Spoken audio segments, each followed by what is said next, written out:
আসসালামু আলাইকুম, আমি লিমন। আপনারা দেখছেন মাশাআল্লাহ এগ্রো।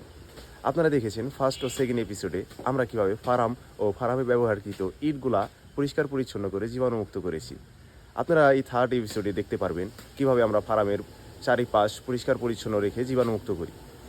অনেকেই আছে যারা ফার্ম পরিষ্কার পরিচ্ছন্নর দিকে খেয়াল করলেও ফার্মের পরিবেশের দিকে খেয়াল করে না, বাট এই পরিবেশটা অনেক গুরুত্বপূর্ণ। এর জন্যই মূলত আমরা আজকে আমাদের এই যে পরিবেশগুলা অতিরিক্ত বৃষ্টি হওয়ার কারণে আর কি পরিষ্কার পরিচ্ছন্ন আর করা হয়নি, যে কারণে এত আগাছা জন্মেছে আর এত ময়লা হয়ে গেছে। তো আজকে এগুলোই আমরা পরিষ্কার করব। মূলত এগুলো আমরা পরিষ্কার যদি না করি, অনেকে এগুলা পরিষ্কার করে না, কারণ এগুলোর প্রতি তারা গুরুত্ব দেয় না, কারণ মনে করে যে ফার্ম পরিষ্কার মানেই সব কিছু ঠিকঠাক। বাট এগুলো যখন নাকি আপনারা নোংরা রাখবেন, এগুলো নোংরা রাখার কারণে আপনার দেখা যাবে যে বাইরে থেকে এত নোংরা টোংরা থেকে যে কোনো একটা জীবাণু বা দুর্গন্ধ বা মশা মাছি এগুলো তৈরি হইব। এগুলো তৈরি হলে আপনি হয়তো এই ফার্মের যেই খাঁচাগুলো আছে এগুলা জালিগুলা এগুলোর ভিতরে হয়তো কোনো পশু পাখি যেতে পারবো না, বাট এই মশা মাছি এগুলো ঠিকই যাইতে পারবো। আর এগুলো ফার্মে গেলে আপনার মুরগির প্রচুর পরিমাণ ক্ষতি করব, বা আপনার মুরগির পাত্রের ভিতরে যদি ডিম পারে বা যাই কিছু বা এই জীবাণুগুলো যদি এগুলোর সংস্পর্শে থাকে, এখানে আপনি হাঁটাহাঁটি করবেন, আপনি এগুলাতে হাঁটাহাঁটি করার পর আপনি ভিতরে যাইবেন। ভিতরে যাওয়ার পর যদি আপনার সাথে এই জীবাণুগুলো ভিতরে যায়, তখন আপনার ফার্মে একটা সমস্যা হবে। তো অবশ্যই আমি যেভাবে পরিষ্কার করতেছি এরকমভাবে পরিষ্কার করে ফেলবেন। যদি আপনার ফার্ম পরিষ্কার থাকে, পরিবেশ পরিষ্কার থাকে, তখন আপনার এমনিতেই মুরগির ফলন ভালো হইব।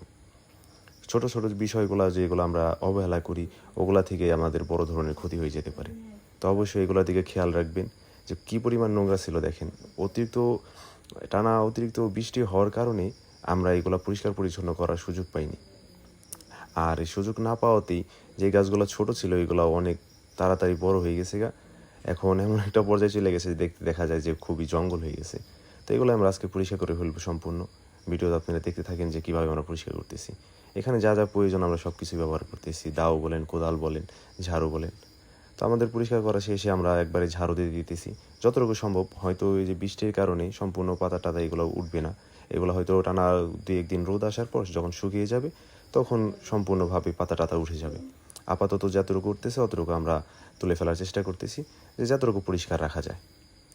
নোংরা থেকে ভালো যে এতটুকু পরিষ্কার আমরা করতে পারি অতটুকু পরিষ্কার করে রাখি, যাতে অন্তত মশা মাছি বা যে কোনো দুর্গন্ধ না হোক, যাতে আমাদের মুরগিগুলো সুস্থ থাকে। শুধুমাত্র মুরগি সুস্থ মানে যে ফার্ম পরিষ্কার মানে মুরগি সুস্থ এমনটা না। ফার্মের পাশাপাশি ফার্মের পরিবেশকেও সুন্দর রাখা প্রয়োজন, পরিষ্কার রাখা প্রয়োজন। তো এই পর্যন্তই আপনারা দেখেন, এরকমভাবে পরিষ্কার পরিচ্ছন্ন রাখলে আপনাদের আশা করি মুরগিগুলো ভালো থাকবে। সম্ভব হলে এগুলো করার পর যদি জীবাণুনাশকগুলো ছিটিয়ে দিতে পারেন তাহলে আরও ভালো হয়।